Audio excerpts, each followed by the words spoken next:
ప్రస్తుతం తెలంగాణలో చూస్తున్నారు కదా! రేవంత్ రెడ్డి ఇచ్చే పథకాలన్నీ అందుతున్నాయా మీకు? ప్రస్తుతానికైతే ఏమి అందట్లేదు. అంత బాగాలేదు. అంటే ఫ్రీ బస్ కానీ, ఉచిత కరెంట్ కానీ, ₹500 గ్యాస్ కానీ, బియ్యం సన్న బియ్యం కానీ అవన్నీ ఆ బియ్యాలు, ఫ్రీ బస్సులు మాట కరెక్ట్ రోడ్లే లేవమ్మా. అది రోడ్లు చూడండి. ఆ డ్రైనేజ్ చూసి మీరే ఒకసారి ఇచ్చేయండి. ఆ రోడ్లు డ్రైనేజీలు పొంగిపోవడం. చిన్న చినుకులు పడితే కాలువల్లాగా డ్రైనేజీలు నదుల్లా ప్రవర్తిస్తున్నాయి హైదరాబాద్. అంటే ఇప్పుడు హైడ్రా హైడ్రా తీసుకురావడం వల్ల కొంచెం మార్పొస్తుంది. వర్షాకాలంలో చెరువులు నిండుతాయి, రోడ్లు ఎండుతాయి అని అన్నారు కదా! మరి అది అవకాశం ఉందంటారా? రోడ్డు నిండిందో మీరు ప్రెస్ రిపోర్ట్‌గా మీకు ఎంతవరకు తెలుసు మీరు చూసుకోండి. రోడ్లు నిండిపోతున్నాయి గాని ఎండలేదు. ప్రెజెంట్‌గా హైడ్రా కూడా పెద్దవాళ్ళకి హైడ్రా అలా ఉంది. చిన్న పేద మధ్యతర వాళ్ళకి అలా ఉంది హైడ్రా. హైడ్రా 100% సక్సెస్ లేదు. అంటే ఇప్పుడు లోకల్‌లో కూడా మనకి బై ఎలక్షన్స్ వస్తున్నాయి కదా! మరి బై ఎలక్షన్స్‌లో ఏమైనా మార్పొచ్చేది ఉందంటారా?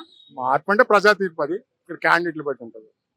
అంటే ఇక్కడ పేర్లు కూడా వినిపిస్తున్నాయి కదా! నవీన్ యాదవ్, అంజన్ కుమార్ యాదవ్ అని కాంగ్రెస్ నుంచి.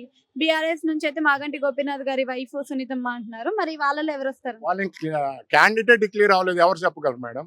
క్యాండిడేట్ ముందు డిక్లేర్ అయితే దాన్ని బట్టి ఫర్దర్ ఎవరైనా అంటే ఒకవేళ క్యాండిడేట్స్ వాళ్ళు అనుకుంటే సీట్ ఎవరికి ఇస్తే బాగుంటుంది? క్యాండిడేట్ ఇస్తే ముగ్గురులో 3 పక్కలు అవుతారు. వాళ్ళు ఒక పక్క ఉండరు. కాంగ్రెస్ లో ఎప్పుడో గుద్దులాట ఉంటుంది. నామినేషన్ దాకా వాళ్ళు డిక్లేర్ చేసుకున్నారు క్యాండిడేట్ కి. అంటే వాళ్ళలో అంత దమ్ము లేదనే తెలిసిపోతుంది. అది మెయిన్. అంటే కాంగ్రెస్ గవర్నమెంట్ ఎలా అనిపిస్తుంది? అంటే ప్రెసెంట్ గా బాగలేదు. బీఆర్ఎస్ గవర్నమెంట్ ఉన్నప్పుడు ఎలా ఉంది? ఒకప్పుడు పేదారోధం మంచిగా బతికేవాళ్ళు అన్ని బాగానే ఉండే వాళ్ళ స్కీమ్స్.